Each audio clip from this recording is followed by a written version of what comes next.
Good people, want y'all to know it's Wednesday. I also want y'all to know it's time for Eagles Elite. I also want y'all to know we in the building. All right. We getting back to training camp. We at day 10. We'll talk about a little bit of what's been happening in the news for the Philadelphia Eagles on and off the field. We got two raggedy games to talk about. We're at that point where the games weren't looking good. Things went downhill, but we're gonna talk about them, right? And then we give a little thoughts on the 100 top 100. So without further ado, let me get my man on here, my guy Wyatt. What up, Wyatt? What's going on, cool? What's going on, Eagles fam? Another day closer to the season. Seems like training camp's going off without a hitch. They had the open public practice at the link. Everything's looking good as of right now. I mean, we got some reports that were coming out today, which is a lot of stuff we already knew, which I'm sure we'll get to. But yeah, I'm super excited, man. One step closer. Yes, sir. So we about to hit y'all with the intro real quick, and we getting into it.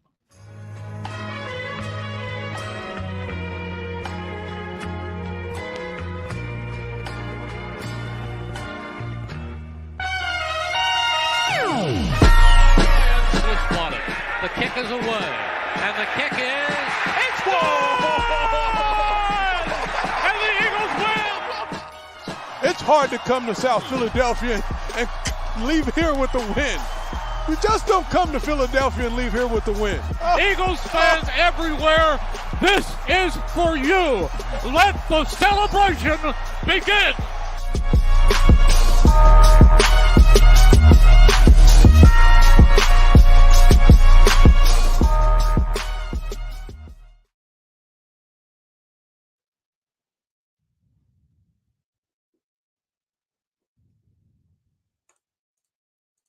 All right, so we back. Got a couple of comments here for y'all, and then we're gonna dig into the extended news.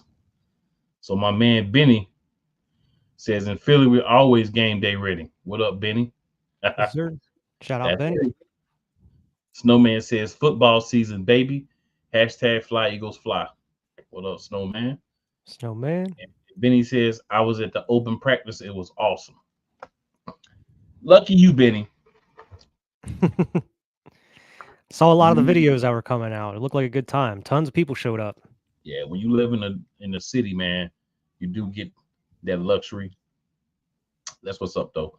But you never know. One of these years, I'm gonna be there for this stuff. And when I am, hey, just know it will be videos. Yeah. Also, we got my man, the playmaker, in the building. My co-host, Monday Nights, Monarchs of Wrestling, checking us out. He says, Eagles Elite Time, hashtag fly Eagles fly. Yes, sir. And on this episode, of course, after we get through some of our early stuff, we're going to be talking about that top 100 list.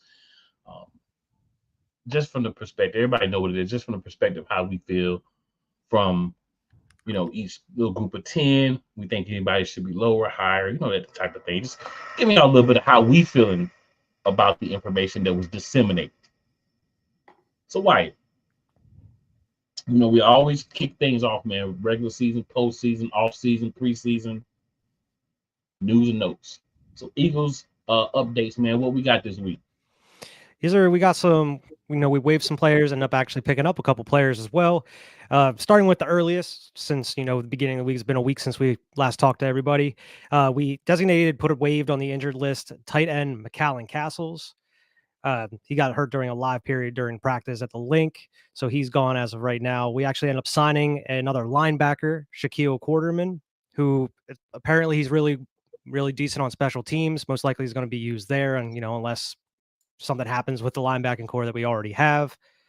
And we also ended up claiming tight end Armani Rogers off the waivers, and we waived wide receiver Shaq Davis as well. And Armani Rogers is a tight end. He played for the Commanders a little while. He was a QB, I believe, and then he converted to a tight end. So it looks like we're trying to figure out the tight end, like the depth as far as that goes, which is something I know you've talked about on the show. We've desperately need at this point. Hey, there's two things that we know we truly need, and that's somebody in that backfield. We may not agree on who should be back there as far as doing it, but we need somebody big back there that can take a ball and fall and get a couple of yards. And we need depth at the tight end position. I think a lot of other places I feel comfortable, and I feel like Ozuma's a good guy to have on the roster. Calcaterra, he does well in practice and low contact situations. He's another guy. If he can stay healthy, there's nothing wrong with it. Like I don't see like, oh, Calcaterra is a guy that can't play in this league, but can he be healthy and keep his mind literally right? That's my question with him. You know what I'm saying? Then when we we get into some of the other things, of course, we're gonna talk about the top 100 later. We talked about the 5 players that we have on the list already. Of course, we didn't have anyone in the top 10. Wasn't surprised by that. No. After we had last year. We're lucky to have anybody in the top 20. And I mean, we got the first depth chart. Yeah, true. First official depth chart. Out of these, what was it, 10 practices? You said 10 or 12 practices already. Well, I think it's been 10, maybe 12. I got a lot going on, y'all, the last couple of days, so they kind of run together. But we are in. How about this? I know for sure we're in the double digits. Yeah. I feel comfortable. Think of it. Yes. So, Benny says, that's why it's hard for me to leave Philly. I just can't walk away from my city and my team. I don't blame you. Yes, my main concern is on defense, LBs and safety. Philly says, I'm so excited to watch our Birds Friday night. So, yeah, she's right. The first preseason game is Friday night.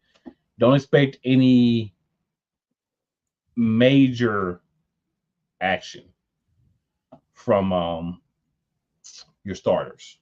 You may see them for a series or 2 possibly, but don't expect any major action. But it'll be a good chance to see a lot of the guys that are fighting for starting jobs, maybe with the second team, guys who are fighting to make the team. Yeah, I know Sirianni said he wasn't too sure about what they were going to do. It was, just because they don't even know what the weather's going to look like at that point in time. Vic Fangio kind of talked about how he wants to get some of the reps for the first team and everything, get them out there, getting them playing, because possibly not going to have them out there through the second or third preseason game. Yeah, and then the third game is just really non-existent at this point.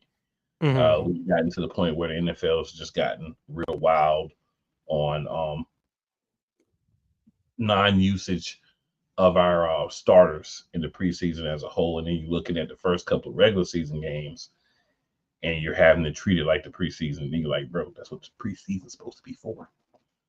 But hey, what can you do about it, right? Yeah, I feel like the third game now is just pretty much like evaluation for who's going to be on the practice squad, or who may just be like the end of the roster type fill, or just kind of having these guys showcase what they can do for other teams if they are made free agents, or just put out there, just kind of showcase their talents, show everybody what they got. That way they may have an opportunity on another team if they're not able to get it here. Yeah, pretty much, man. I'm with you. That's all. The third game has basically become the fourth game. The second game has basically been eliminated. The third game is the third game, and then the first game is the first game. It basically took out the second game, which is the game where you could possibly see starters for maybe like a quarter. They just don't do that anymore. So Benny said earlier, his main concern is LBs and safety. Now we know that my co-host Wyatt, right over here, has been scarred by the safety play. We talked about this. Yeah.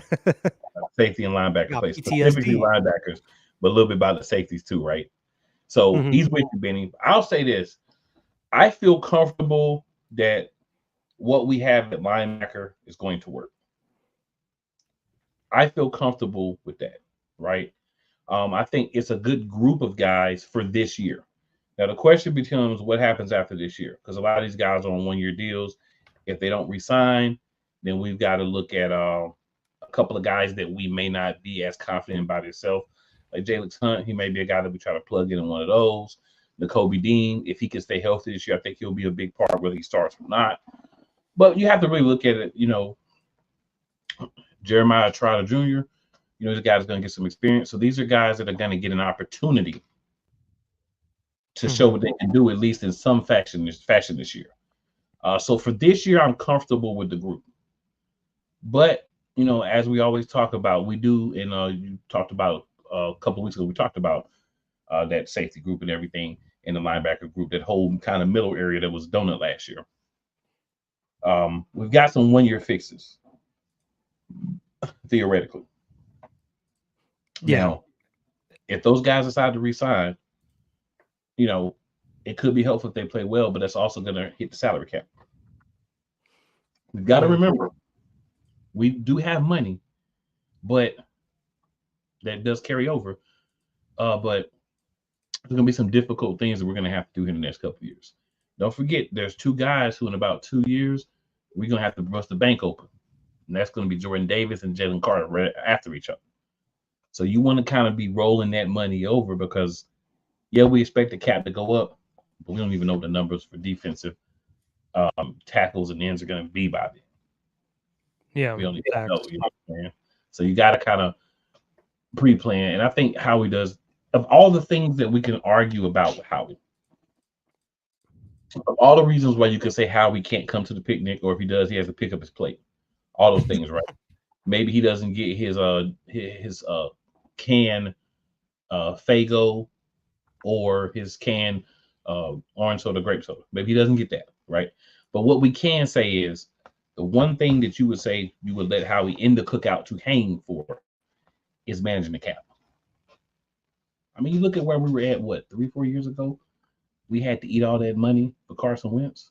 But then after that, boom, we was right back smooth sailing. Yeah. And that takes a guy that has a talent for that. In this show in the past, I've given him a lot of grief, but I have to give him his flowers for managing the cap. That is one thing that Howie does do, no matter how good or bad we're playing, relatively very well. So I got to give him his props for that. If I'm a dog him all the time, then he does something well, I have to give him his props. So yeah, and he also knows exactly when to make these moves as well, as far as signing these players. Like he did, I mean, as much as it didn't work out, he signed Carson Wentz when he needed to, like before everybody else got their payday. He did the same thing with Jalen Hurts, AJ Brown, Devontae Smith. He's locking all these core pieces down before everybody else. Because look at these other contracts that have come out. Even like Jordan Love is one of the highest paid quarterbacks as of right now. I mean, if you look at Jordan Love or like Tua, who else got paid over this offseason? Look at their numbers year by year compared to Jalen Hurts, and it's astounding of the kind of the cap wizardry that Howie is pulling off here. It's amazing, and I understand that they're pushing a lot of this to like back years, but that's where you end up, making an extension to push it back a little bit more, hoping that these guys stay long term, hopefully for the rest of their careers. Yeah, exactly. So to just kind of go over where we're at right now. So, of course, wide receiver 1, we're just going to go over the starters, right? So, wide receiver, AJ Brown, wide receiver 1, we would say. Left tackle, of course, Jordan Mailata.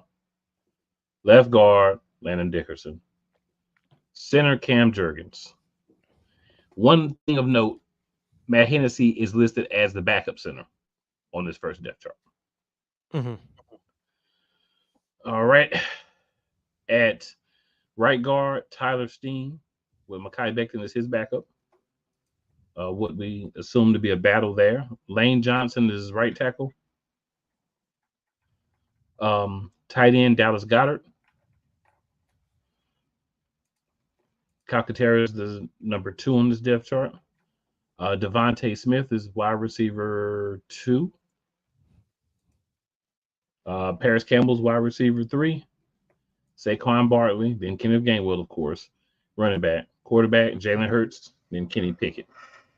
Not a lot of difference in what we expected to see in this and the actual what we've been seeing this offseason. Any thoughts on the offense, Wyatt? I mean, that's a lot of what we really expected. I mean, for those who have been paying attention to training camp, or even if you haven't, it does seem like you mentioned the Tyler Steen and Mekhi Becton have been kind of fighting for that right guard spot. Now, Steen was out with an injury for a while. Maybe that's why Mekhi Becton's getting a lot more reps. Maybe he wasn't pressing him during those times whenever he was able to get more reps there.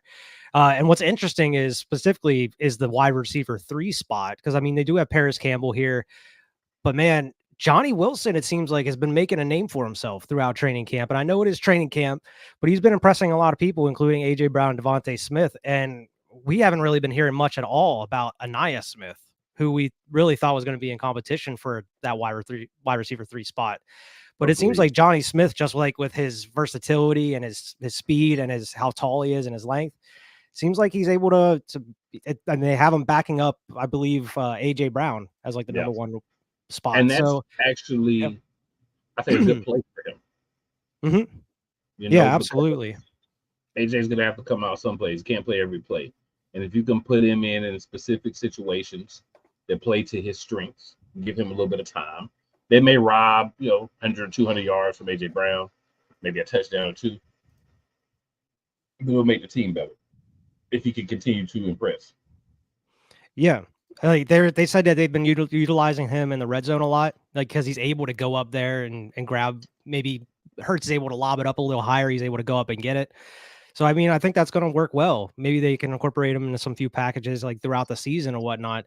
But as if he keeps showing up and showing out, there could be a battle for that wide receiver 3 spot.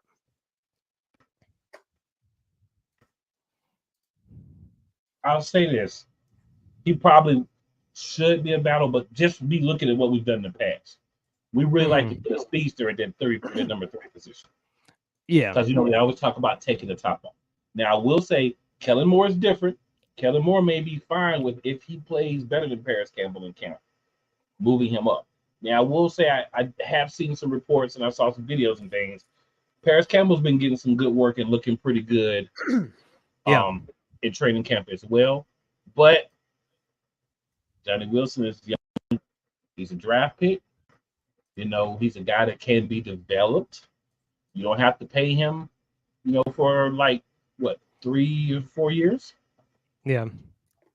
So you never know.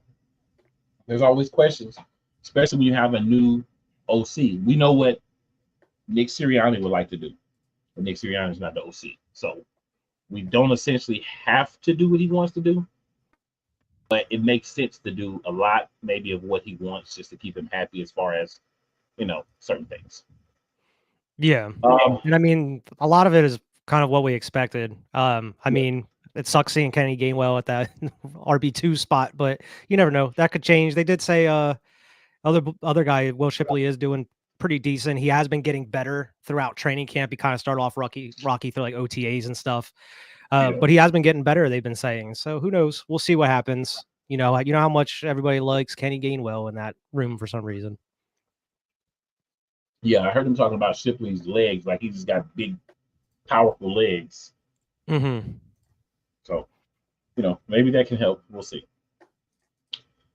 On defense, we've got Bryce Huff, Jordan Davis, Jalen Carter. I'm trying to make it one person. Milton Williams, right? We've got Patrick. Let's see. Sorry, my screen flipped out here for a second.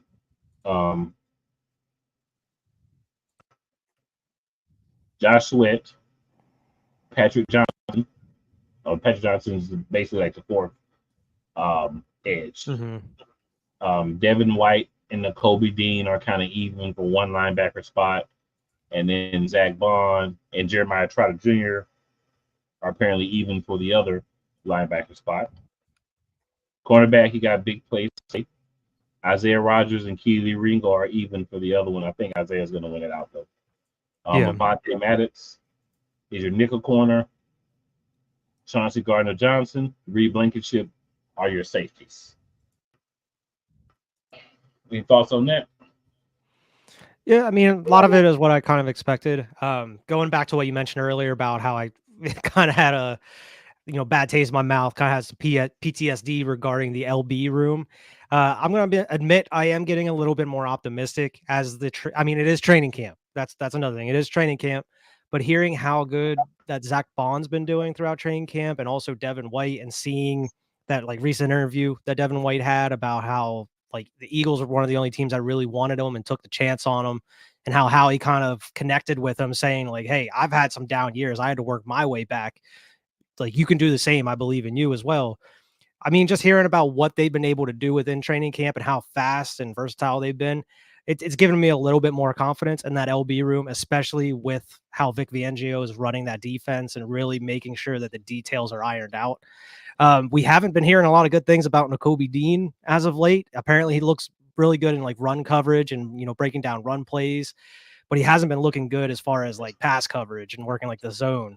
He's just been a little bit tad slow there. So I don't know what Vic Fangio is going to be able to do as far as kind of working him in there. I haven't really heard too much regarding Trotter, but I mean, as far as like the starters go, this is a lot of what I expected. I mean, we kind of expected a battle for the LB spot, but it's looking like Devin White and Zach Bond are kind of running away with at least the starting spots. So obviously they're probably going to rotate in and out, but they're probably going to be looking like the starters. And then, I mean, I agree with you too, as far as like the CB2 spot with Isaiah Rodgers taking it, but they're saying Ringo's looking really good throughout training camp as well. I mean, with Slay possibly having maybe 1-2 more years at max, if as long as Isaiah Rodgers is able to keep up a high level of play, I mean, it could be him and Keely Ringo being our top 2 corners in the future. Who knows? Quinyon Mitchell is not going to allow you to say that, sir. We'll see. I mean, he's been looking great as well. Like, especially we heard from Smitty, because I guess Smitty had his first kind of one-on-ones with him, and he was trash talking Smitty, saying about his routes were trash. And it's like, I love it. I love that, because it seems like he's silent any other time, but I just like how like he just gets locked in and he just tries to get in their head a little bit. I guess he kind of maybe learned that from CJ a little bit. I'd be a good person to learn that from, for sure. Definitely be a good person. CJ so. Very mild individual.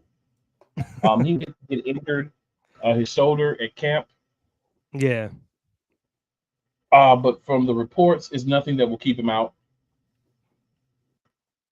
for a long period of time. So we should be good to go with that. Hopefully. Should be any issues. He should be good. They're saying it may even be, may not be that long of a time frame. They haven't given like a specific time frame, but everything is pointing to it being something that's not going to keep him out for an elongated period of time, which kind of makes us all feel better. Yeah, especially after hearing he had an MRI. If he had an MRI and they saw everything, it must not be that big of a deal. If they would have came out with something, if it was a bigger deal, if he was going to miss the whole rest of training camp or miss maybe a week or 2 of the season. Yeah. CJ had a guy that the one thing that's been a little concerning is he's gotten beat up a little bit. But at the same time, I mean, he's played well for us. He was on the team the year that we almost won Super Bowl. So he's a guy that we definitely need, even if he misses a couple of weeks. I think we can still weather the storm somewhere throughout the season if he misses a couple of weeks. But definitely want him to be, as healthy as he can be and helping us to be the best Eagles team that we can be. Absolutely. All right, so guys, we're going to hit a quick commercial break.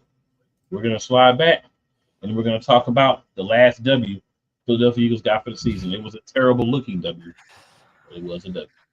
Yeah. Take away the W, even if you don't like how we got it, which I did.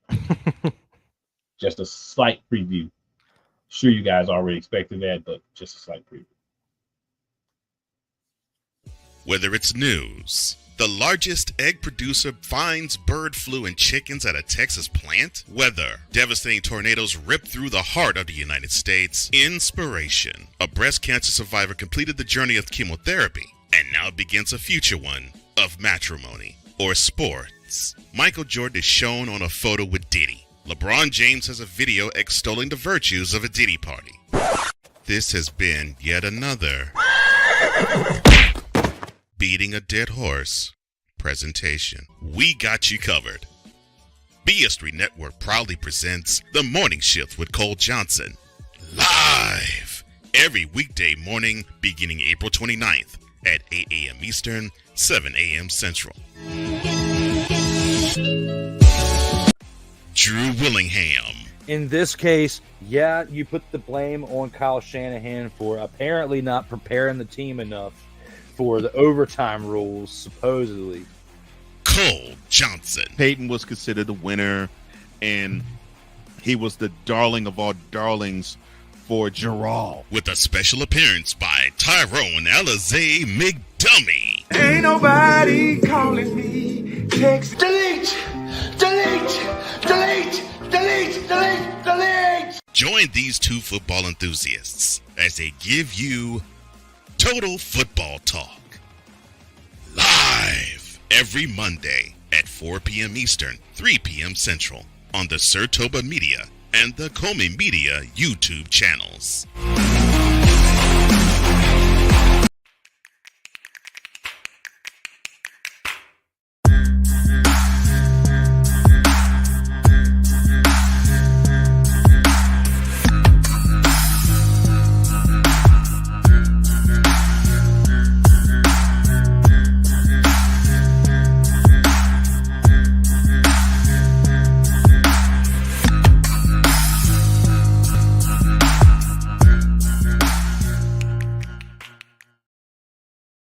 Whether it's the men's college game, the way that this season has been going, yeah, anything is possible. The women's college game, And how passionate Angel Reese was at that press conference, they got their mojo now. The WNBA, AJ Williams stood at 1 and 2, followed by Brittany Griner, Aaliyah Boston, Jackie Young, or the NBA. The Lakers had a 0.8 chance of winning. And then what happened in the fourth quarter? LeBron James by himself outdid the Clippers. You will get any and all of the information right at your fingertips or your earlobes. Join the Playmaker as he breaks down all things basketball in Shooting Lights Out on the Playmaker's blog, network, YouTube channel, and where you can find podcasts.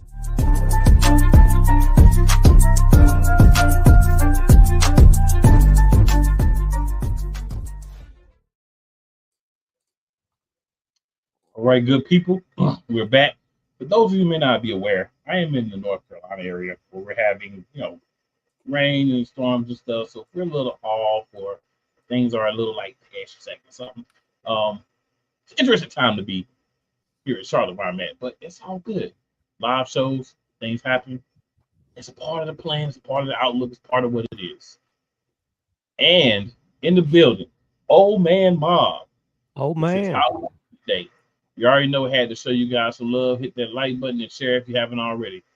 Absolutely. I also shout out to 502 Angel Radio, as well as Shady Sports. If you're listening to, watching this anywhere besides easily YouTube channel, please. And we ask that with all seriousness, please. Make sure you hop up on YouTube. Make sure you type in the Eagles Elite Podcast. Make sure you hit that button. When it scrolls down, like as many of the shows as you like, please hit that subscribe button. And then make sure you come back and chill with us next week. Talk trash to us, enjoy us, whatever. That's what we're here for. Eagles fan, we can take a little trash. Yeah. And says the great cool and the man, the legend Wyatt. And can't forget Eagles Diva always putting that hard work in. Absolutely, Diva wasn't able to join us tonight, but definitely part of the squiz nod. All right, so Wyatt, I don't think this one's going to take us too long. Nah. I don't know if I said this game 33-25. To put it nicely, or honestly, let's just do that. We did everything we could to give the Giants a present on Christmas Day. They ended up throwing the present back at us and saying that we don't want it, right? But you have to be better to beat decent teams, not even good teams. What we did in foreshadowing, of course, it was embarrassing. It was a win, but this was not a good game. And rather than getting all the X's and O's, it just wasn't a good game, right? A lot of what we did, we let Tyrod Taylor come out and look like a really quarterback. That was disappointing. So many things, just when you say like, when you look at the game within the game, like the defensive end versus the lineman, you know, those type of things. A lot of those didn't go well for the Philadelphia Eagles in this game. We ended up winning the game, 33-25, but far from a good game. And I think if we were playing anybody but the Giants team with their backup quarterback, we don't win this game. As you see in the next game we're going to talk about.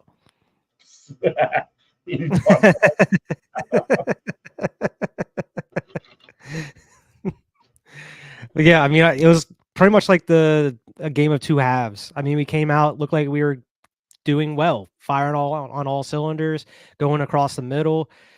Jalen Hurts was doing his thing. We were actually running the ball. Defense was doing their thing. But yeah, that second half, for some reason, as soon as Tommy DeVito went out, when Tyrod Taylor had to come in, seemed like he was just balling. The middle of the field was wide open for him. We had that terrible turnover where it looked like Dallas Goedert tripped, which caused the pick six that they ended up getting a touchdown on defense. And then Saquon, I believe he ended up getting a touchdown for him. But yeah, it just came down to a nail biter for no reason. This should have been a blowout for the Eagles. This one should have been handed to them. This was a get right game, especially after, a terrible string of games that they had, and they just ended up trying to blow it. They're trying to give the game away to them, like you said, but the Giants are just so bad at that point in time. They're like, nah, you can have this one, fam. You have it. Yeah, this was all around terrible. Even though it was a win, it felt like a loss, especially against a team this bad. It was a loss in my mind, everything but a score. We came on and we talked about that after the game. You feel like searching for the episode, feel free to go watch it, because I will tell you this. And we were very fired up. We were very unhappy. And unfortunately, we were right. We were very right. Sometimes you don't want to be right. But you're right. The only other thing I can really say about this game is this game was proof that I feel like coaching was a big issue. I feel like we go into halftime, they have halftime, their coordinators attempt to make some corrections and everything with that one. So I'll just leave that there. I don't know if you have anything else you want to add, but I don't even want to talk about this game anymore, even though it was a win, because like I said, it was a loss everywhere but on the scoreboard, in my opinion. Yeah, exactly. And I mean, with everything coming out regarding some more behind the scenes of what was happening during the season, it makes perfect sense why it all went down the way it did. It makes perfect sense, but not in a good way. Yeah, not in a good way either. Not in a good way at all. But it does make perfect sense. Sometimes you just get disappointed by the lack of it almost feels like care the organization has. And yeah. I mean, it was like exactly what the report said. Like, even through the first 10 weeks of the season, when they were 11 weeks of the season where they were 10-1, everybody was walking around the facility with their heads down, like they just lost a string of games or something. Like, people were still upset about the Super Bowl 11 weeks into the next season. Like, you cannot have that kind of mentality, and it just seemed like that just was, what happened because of the discourse within the organization and discourse between the coaches and the players. And it was just a perfect storm of terribleness. And not to mention, on top of everything else, you're out there trying Jalen Hurts around and not just say, okay, well, with Hurts, we're going to use you more in the pocket. Still want him to run, do all these things. We know he's not 100%. So, and running an offense he didn't believe in. Yeah. A lot of tomfoolery happened last year. Take us another break, guys. We're going to hop back in. Top 100. That's what we're going to talk about next. Let's go. Oh, yes. The tradition, the pageantry, the spectacle, the history, the slut. Wait. I got to rep my brother's stuff right. All my DMV soldiers, stand up! And welcome to the Commanders Gridiron Report. You want your Commanders to be repped right? Well, D. Willie is your man. Commanders Gridiron Report. Every Tuesday at 11:05 a.m. Eastern, 10:05 a.m. Central on the Sotoba Media YouTube channel. Music by J. Cool. Where my soldiers? Right side. Commanders. Where my soldiers? Left side.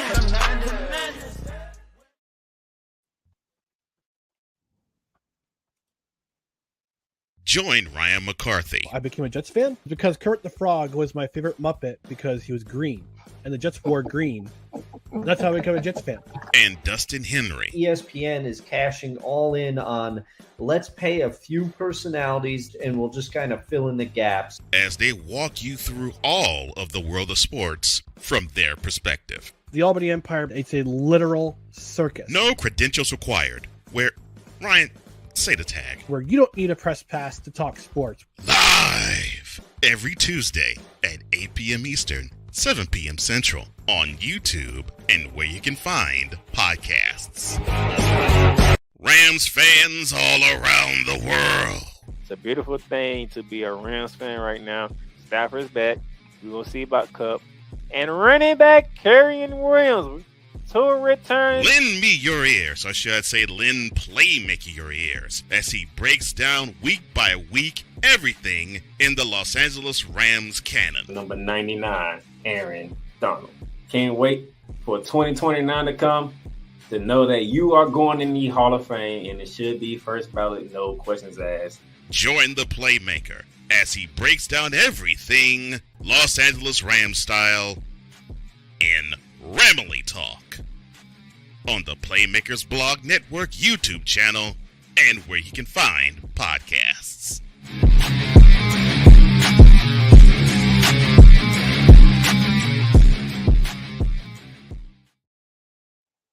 All right, good people. We are back in the building. So the next thing, of course, we'll be talking about is our top 100. So we're just going to go through the list here and then just kind of give you guys our thoughts on groups of 10 here. So we'll start, of course, with 100 and move that way. So at 100, we have Zaire Franklin, the Indianapolis Colts offensive linebacker. He wasn't ranked last year. At number 99, we have Levante David, Tampa Bay Buccaneers offensive linebacker. He was also not ranked last year. Number 98, we have Cameron Hayward, defensive tackle for the Pittsburgh Steelers. He dropped 53 spots. Well, he dropped from 53 last year to 98 this year. Jeez. Excuse me, not 53 spots, but quite a few spots. Yeah. Like 45 spots. So big drop for him. Number 97, Terry McLaurin. He dropped 3 spots as well. Well, he dropped 3 spots. Hayward did drop 53 spots. Sorry about that. I'm going back and forth, tripping because of the way it's being projected to. Number 96, Deion Dawkins, offensive tackle, Buffalo Bills. He wasn't ranked last year. 95, Julian Love. He wasn't ranked last year, safety for the Seattle Seahawks. So a lot of people dropped out. Trevor Lawrence, he's up 2 spots from last year to 94. Of course, he's a QB for Jacksonville Jaguars. Harrison Smith, Minnesota Vikings free safety. He's up to 93, up 4 spots last year. Aaron Rodgers, New York Jets QB, he's 92, down 41 spots from last year. Of course, most of that's due to the injury. And then Tariq Woolen, he's number 91. He's down 15 spots from last year. Cornerback for the Seattle Seahawks. Your thoughts on that 10 right there, man? I mean, they all sound decent. I just wouldn't like. Why is Aaron Rodgers on this list? Like as of right now, he didn't play at all last year. Why is he in the top 100? He played 4 plays. And should Trevor Lawrence have even moved up? What did he do last year to really move up? True. Facts. We've had a conversation about him before. Yeah, didn't win a division, didn't do anything of note. but he moved up a couple of spots. Stagnation. There's nothing wrong with staying in the same space from last year. That's where some people belong. Yeah. But hey, that's the call that was made. I do think some of the wide receivers are lower and some are higher than they should be. But yeah, agreed. Yeah. Move on. So at number 90, up 10 spots from last year, Devontae Smith. At number 89, down 16 spots, Buda Baker, safety from the Arizona Cardinals. Of course, Devontae Smith, wide receiver for Philadelphia Eagles. Number 88, Chris Lindstrom, Atlanta Falcons guard, down from last year. 87, Hassan Reddick, New York Jets outside linebacker, down 39 spots from last year. Saquon Barkley, number 86, Philadelphia Eagles, down 55 spots from last year. Jeez. Big drop. Tristan Wirfs, Tampa Bay Buccaneers offensive tackle, up 13 spots to 85. DK Metcalf, Seattle Seahawks wide receiver, 84 this year, not last year. We're going to talk about the end, but I have to pause right here. So I look and see DK Metcalf at 84, not ranked last year. And I say, how in all that is holy is DK Metcalf not in the top 100 last year? Facts. Dude should be in every year. That's wild. At 83, down 53 spots, Derwin James, the free safety from the Los Angeles Chargers. There's a lot of guys that took some massive drops. Montez Sweat from the Chicago Bears, their defensive end, formerly of the Washington Commanders, went from unranked to 82. Kirk Cousins, the Atlanta Falcons QB, went down 39 spots to 81. Obviously due to injury. We got injured. But, that's the next 10. So already we've had, 3 QBs. I think a couple of wide receivers in this group that should be higher. And a running back who really got slapped in the face for switching to a team where he should play better. But on this group here, sir. Yeah, I mean, I agree. Saquon, I definitely think should be higher, mainly because he was the focal point of the Giants' offense last year. He was it, and he was doing what he needed to do, and actually doing it well behind a terrible O-line. I'm all be biased. I think Devontae Smith should be higher. I mean, dude had over 1,000 yards. Easily could be a wide receiver 1 on any of these teams out here in the NFL. So I mean, I'm not gonna say he should be in the top 50 or anything, but he should be a little higher than 90. But I mean, Hassan Reddick makes sense why he's down around this far because the drop off he had last season and everything. He did get hot at a certain point, but he started off pretty slow. But I mean, a lot of these other ones do make sense, other than like what you mentioned, like DK Metcalf. Like, even though he's at 84, he wasn't ranked last year. He could probably be up there a little higher too, as well. And I have no comment on Kirk Cousins. What do we always say? The white Dak Prescott. Yeah. Amari Cooper said it, not me. Number 80, Sam Laporta, the Lions tight end. He wasn't ranked last year. 79, Minkah Fitzpatrick, free safety for the Steelers. He dropped 61 spots. That's crazy. Yeah, he got for being a Pro Bowler, he still dropped that big spots. That's crazy. 78, not ranked last year, Kyron Williams, running back from the Rams. 77, down 2 spots, Trey Hendrickson, the Cincinnati Bengals defensive end. It's nice to see a defensive player on Cincinnati on the list. Okay. Up 3 spots to 76, Dre Greenlaw from the San Francisco 49ers linebacker.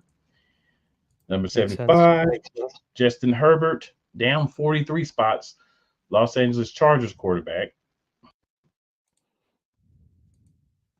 Number 74, not ranked last year, Jesse Bates, safety from the Atlanta Falcons.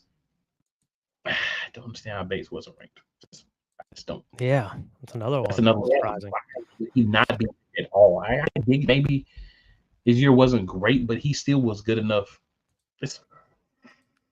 These are the players making these calls. I'm just gonna say that. Number 73, down 15 spots, Jeffrey Simmons, defensive tackle from the Tennessee Titans, up 2 spots. Garrett Wilson to 72. There is no way on God's green earth that this man should not be higher when he had ball thrown to him by guys like Sam Darnold last year and still had an excellent season. Zach Wilson. No, I said Sam.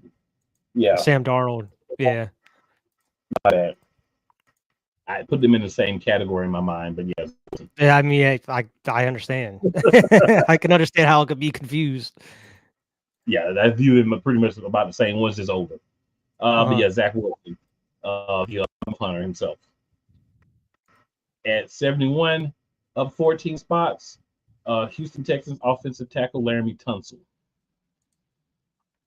Your thoughts on that group, sir? I mean, I think most of them make a lot of sense. Yeah, Micah Fitzpatrick is probably the big question mark there. Like, why is he so low? I mean, he's definitely been a huge name over how many years now. I mean, even though Pittsburgh did have some struggles last year, he did play really well. Yeah, that's shocking that he dropped that much, honestly. That's kind of shocking. Mm-hmm. All right, so number 70, Cleveland Browns wide receiver Amari Cooper, not ranked last year. At 69, down 22 spots. Cooper Kupp, Los Angeles Rams wide receiver. 68, Danielle Hunter, defensive end for the Houston Texans. He wasn't ranked last year. Teron Armstead, up 16 spots to 67. Miami Dolphins offensive tackle. Brandon Ayuk at 66. Wasn't ranked last year. San Francisco 49ers wide receiver. At 65, down 8 spots, Jordan Poyer, the Miami Dolphins free safety. At number 64, Patrick Green, Pittsburgh Steelers linebacker of the Ravens last year. He wasn't ranked. Now he's 64. Jalen Waddle down 19 spots to 63. Miami Dolphins wide receiver. Another Miami Dolphins player, Bradley Chubb, the Miami Dolphins linebacker. At 62, he wasn't ranked last year. And at 61, Justin Matabuki, the Baltimore Ravens defensive tackle. I'm so glad that I saw what they were talking about the Ravens yesterday. If not, that went well. Your thoughts, man? Yeah, I mean, a lot of these make sense to me, at least. Maybe Brandon Ayuk, maybe a tad higher, just be off of what you know how much I hate the 49ers, but, you know, I respect the game. I mean, I like him more than Debo. So, I mean, I would definitely rank Brandon Ayuk a little higher. I know that he's involved with a lot of trade, you know, stuff going on right now, but I mean, I think he's going to show up and show out wherever he goes. I think he's a very talented wide receiver. Jordan Poyer, was he on the Bills last year? Jordan Poyer, or am I thinking of a different player?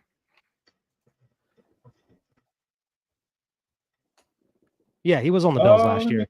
Yeah, I thought he was hurt for a while. It's surprising to see him this high, but hey, I mean, it makes sense. Whenever he's healthy, he's really good out there.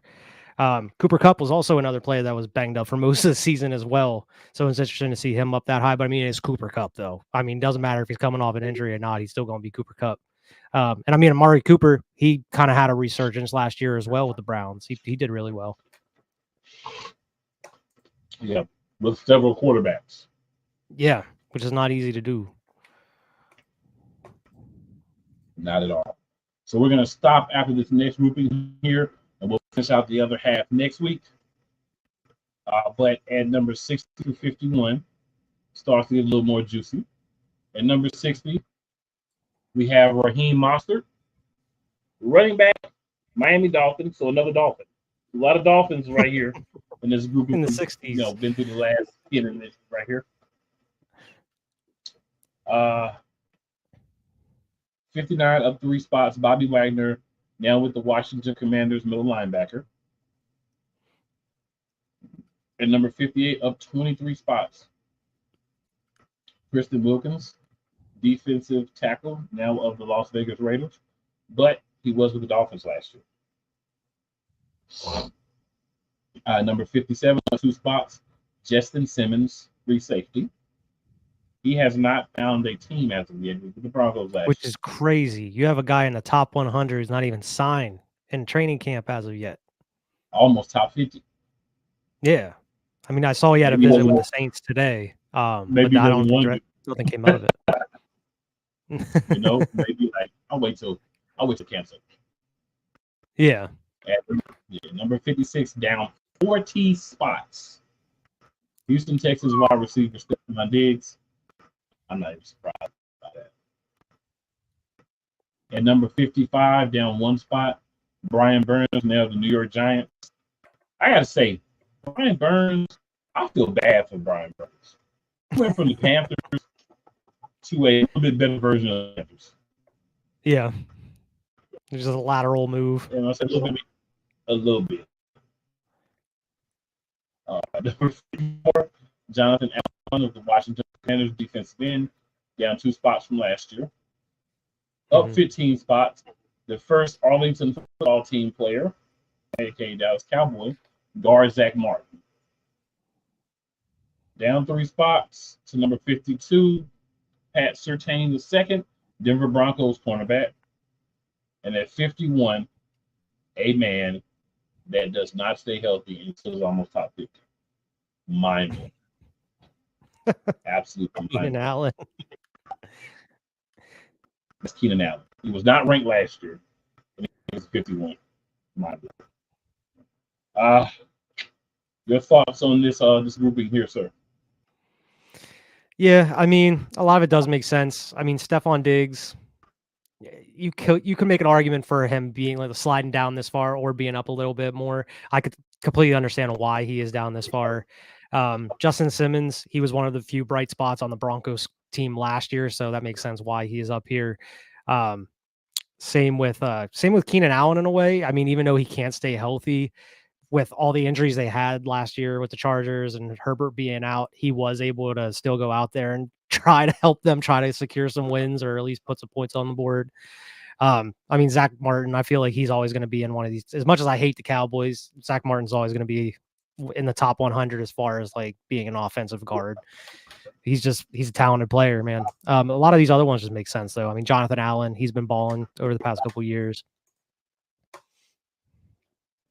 Yeah, we got a few quarterbacks in this early part, but it's going to be interesting where the rest of the quarterbacks lay. I mean, I know you guys already know per se, but we're just going through this other 50. It's going to be very interesting. So, want to hear us continue to talk about your top 100? Make sure that you are locked in and loaded with your boys next week. We'll finish that other 50, talk about all that goodness. All right, so we're going to hit you with the last commercial break, and then when we return, we're going to end on a sour note, but it's not my fault, like Gene Snitsky said. I'll even quote Vince McMahon. I didn't screw the Philadelphia Eagles. And I didn't screw us having to talk about this game against the Cardinals. The Philadelphia Eagles screwed the Philadelphia Eagles. Yeah.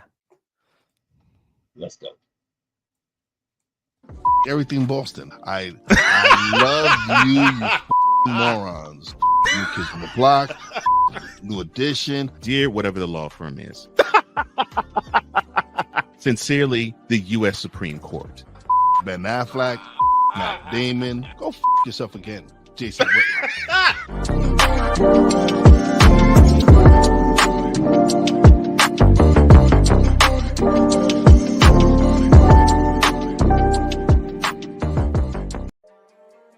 Cool McCain. You thought you wanted Gunther against Chad Gable, but you didn't. And I'm going to tell you why. Chad Gable would take everything that Gunther's done and bury it. The Playmaker. It was on site. AJ Styles walked out there, seen LA Knight. Oh, okay. Then LA Knight hopped out the car. Let's go. Break down everything in TNA, AEW, and all of the WWE programming. Join these two kings, monarchs of wrestling, live every Monday at 6:30 p.m. Eastern, 5:30 p.m. Central on the Play Caller Sports Talk YouTube channel. Join the transporter to Hades. Your butt and gut becomes one. Join the reformer. Join the transporter to Hades. Your butt and gut becomes one. Join the reformer of hooker whores. This is my daughter, Placenta Booty Johnson. Join the bronze god. Whenever you are in distress, take off your baseball cap and throw it in the air. Join your very own superhero of broadcasting, Chris Bass. So whatever color crown they get, they palm it and do 2 circles, and that translates to, I can beat up black people. As she takes you through the week's paces in Baseline. Live every Saturday at 8 a.m. Eastern, 7 a.m. Central, No, Pacific time zone people, just stay asleep when this is on live and just catch the recording. Oh, I'm sorry. Exclusively on the Chris Bass YouTube channel.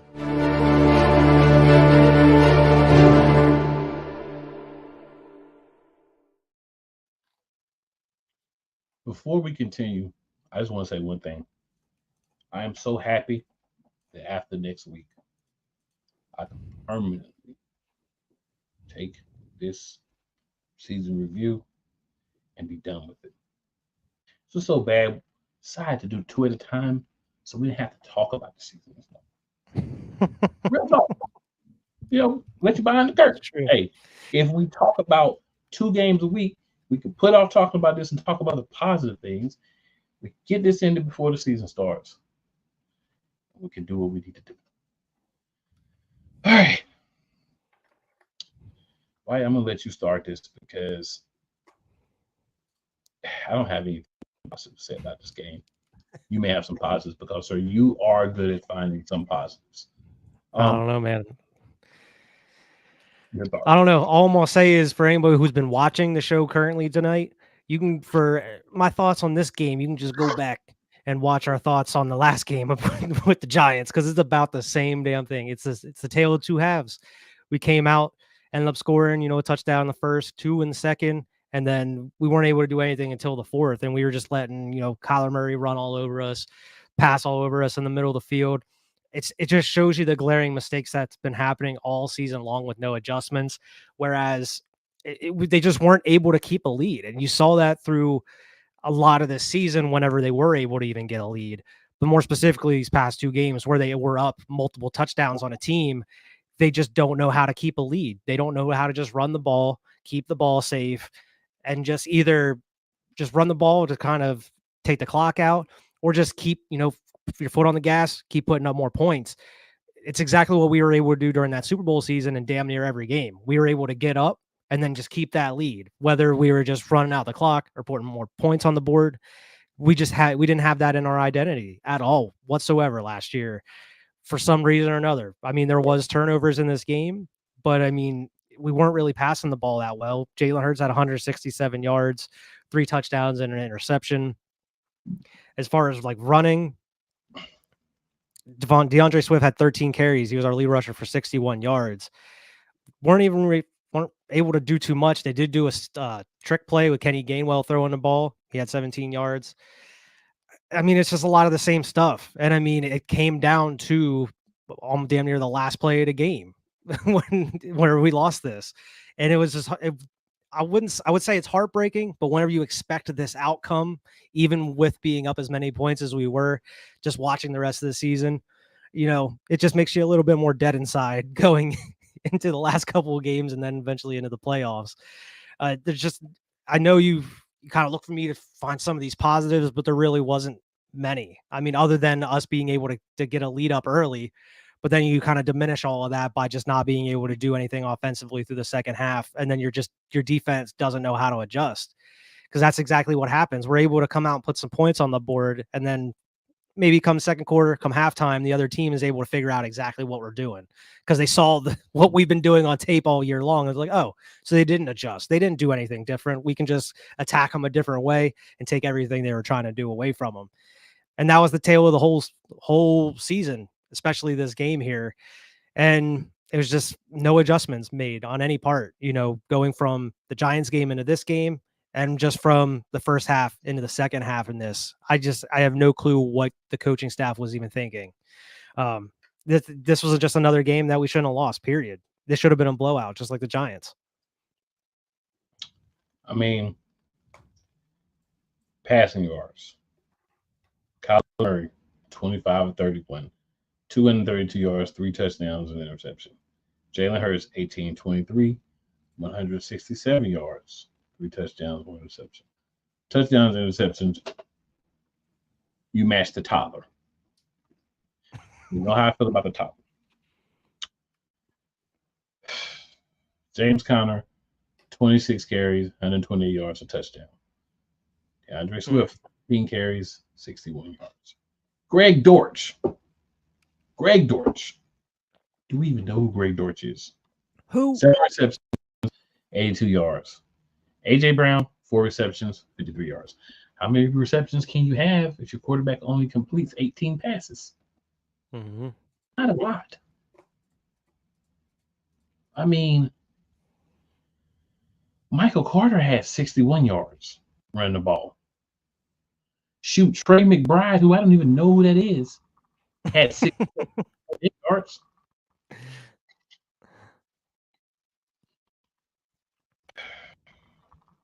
It's embarrassing. I don't understand. I truly don't understand. How in the world do we go out here and let these type of teams beat us? Sidney Brown did have an interception. That's probably the best part of this game for the Philadelphia Eagles. That was the pick six, right? Yeah. I just fail to understand why we do this. I don't understand how a team that has talent just was that bad. But it was. It is what it is. There's nothing that can be said or done about it.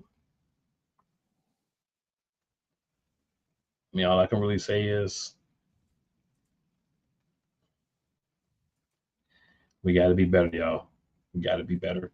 Like execution-wise, confidence-wise, relaying players didn't know where to be, all kinds of things. It was just so much just ridiculousness. And then like Wyatt said in the last game, going back and knowing what we know now afterwards, it pisses you off even more.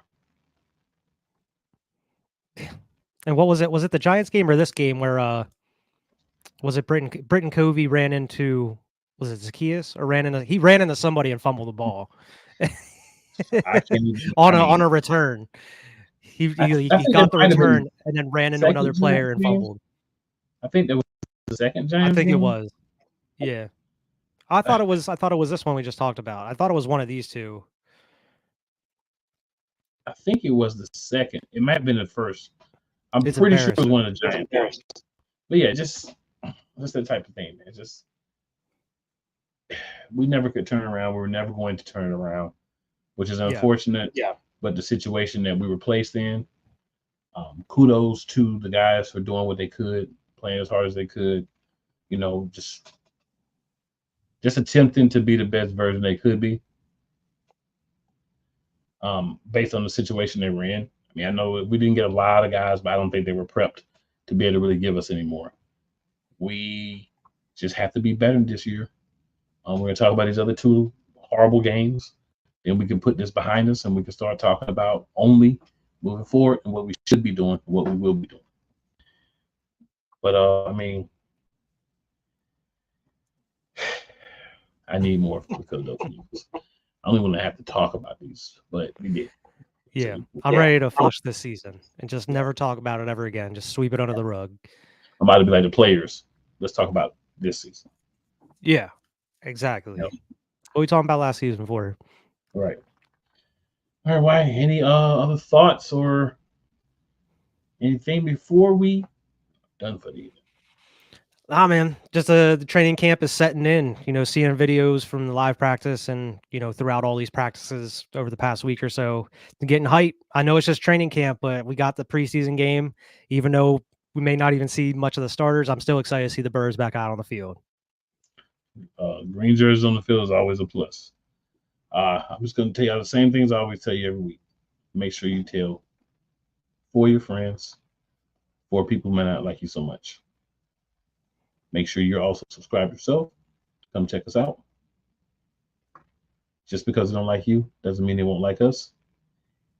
And furthermore, on top of that, and also, it's never where you start, my good people. It's always where you finish. Anything for the night. Hey, but the Eagles are going to have a much better season than last year. I believe. I know why it's starting to feel a little bit more comfortable. Benny Boom, you're going to see, my boy. You're going to see.